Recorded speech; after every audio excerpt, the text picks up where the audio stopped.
What's up, YouTube? This is Big Mike. Alright, in this video, this is a request video from QuestX, a fellow uploader here on YouTube.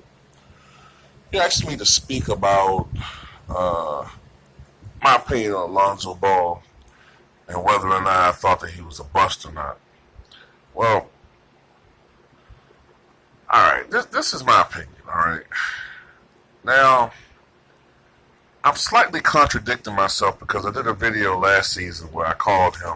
I think it was titled "Lonzo Ball is looking like a bust." And in retrospect, I think I was a little bit unfair in that video, man. But I think I was kind of. I hate LeVar Ball, man. I really do, and that was kind of more of a rubbing it in on LeVar, like. Look at you comparing your son to Steph Curry, and this is how he fucking plays? He's better than LeBron James, and this how the fuck he playing? It was more like that. To be more realistic, I'm trying to be more realistic with him, man. Because all this shit is his father's fault, man, for overhyping this kid, man. And,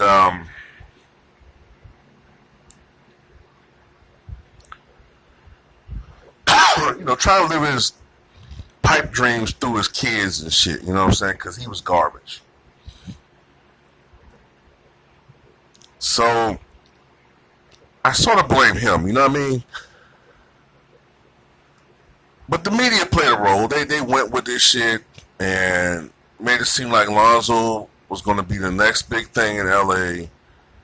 And he's not, I sometimes wonder whether his dad...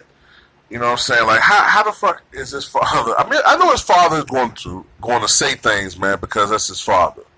But I know his father looks at him as like, he gotta he gotta look at his son and be like, damn, man, how the fuck can I sell this shit? I know he sees the turnovers and the poor shooting, the erraticness, the lack of mental and physical toughness, the overall poor decision making at times. I know he sees that. And the only reason why I'm trying not to call him a bust, man, and be realistic is there are a lot of NBA players who are recognized as former All-Stars, future Hall of Famers, and what have you, who took a while to finally get it and become productive NBA players. One player that comes to mind is Chauncey Billups. Chauncey Billups bounced around, you know what I'm saying, for team to team for a couple of years, man. I think he came in the league in 97, and it took a while for him to really figure out the NBA. Matter of fact, I think he couldn't even figure out whether he was a shooting guard or point guard for a while, man. And he wasn't impressing anybody. He was erratic. You know what I mean? And it wasn't until he got to Detroit where he finally had a coach who saw the potential and believed in him and put him in the right situation. And, you know what I'm saying? Even though I still think Chauncey Billups is a little bit overrated because of a couple of good series and a couple of big shots. But still, he had a really good career. Dirk Nowitzki, who's going to be a Hall of Famer, Dirk was horrible his first year in the NBA. Horrible to the point where he almost quit the NBA. He almost packed his bags and went back to Germany because he couldn't fucking figure the NBA out. He couldn't adjust to the speed and the quickness of the defenses. He couldn't adapt to the physicality of the NBA back then, and he almost quit. But here we are, 31,000 points later in an NBA championship and the Finals MVP. Another guy that comes to mind, and QuestX, you're familiar with this player, Tyson Chandler. People forget the baby bull era. I'm trying to forget that era. Tyson Chandler was looked at as a bust back then, man. He was inconsistent. I don't think he took being an NBA player, seriously. I don't think he took the game seriously, and some of that has to do with, I think too. Now that I think about Tyson Chandler, I think a lot of that has to do with who your teammates are and who's influencing you. Like, I think about some of the guys you were playing with back then, like Eddie Curry ate himself out the league. Ron Mercer, fucking bum. You know what I mean? Jay Will,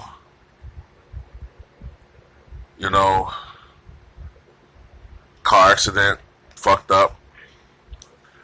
I just remember a lot of guys on that team, man. I'm watching them like, man, Michael and Scotty would slap the shit out of all these motherfuckers, man. Like, how the fuck you sully our fucking reputation? How the fuck you give this minimal fucking effort? I remember it got to the point where I'm trying to remember whether he was on those teams or earlier. I think it was earlier, actually. No, I don't think Brent Burry was still there. I think Brent Burry left by the time Tyson Chandler and Ron Mercer was there. But yeah, that team was horrible, man. Those teams were really bad. But Tyson Chandler eventually figured it out. You know what I'm saying? He figured out how to play in the NBA. He figured out what his strengths and weaknesses were. And a lot of it has to do with gaining confidence, and maturity. And confidence goes a long way, because I think that's what ruined Kwame Brown. Now, not to say that I thought Kwame Brown was going to be an all-star. He wasn't, but he did have, considering that he was considered like one of the worst busts of all time, he kind of had a semi-successful career. He made a lot of fucking money. He was able to get signed year in and year out for many seasons because people knew what you would get from him. You would get 7 points and 6 or 7 rebounds a game, which is kind of solid, which is why I used the term for Lonzo Ball. But that Kwame's confidence had to be ruined.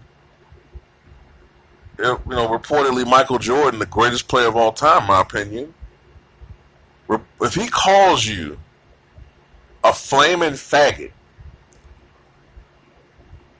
that's bound to have some serious effects, some serious damage to your ego and your confidence out there in the basketball court.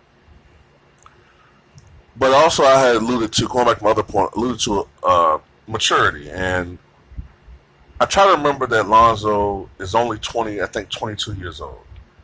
And I think I still think that he probably has a lot of outside things that affect his game. And I wonder how hard he's really working on to improve his game,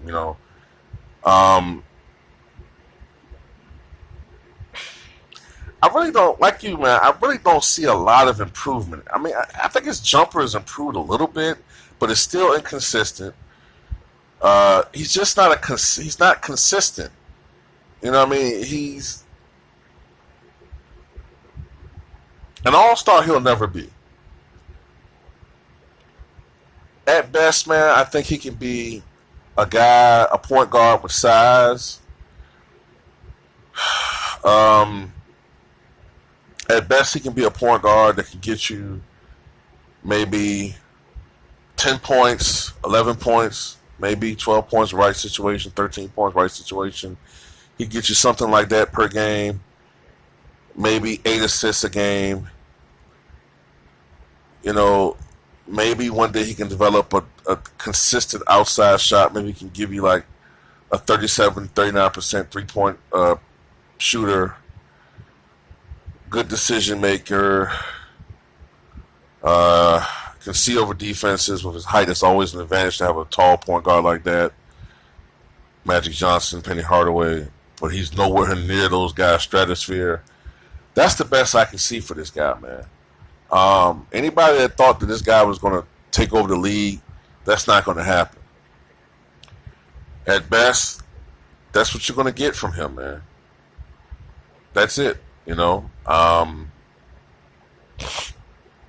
Now, you said the Lakers should consider trading him, I think you said.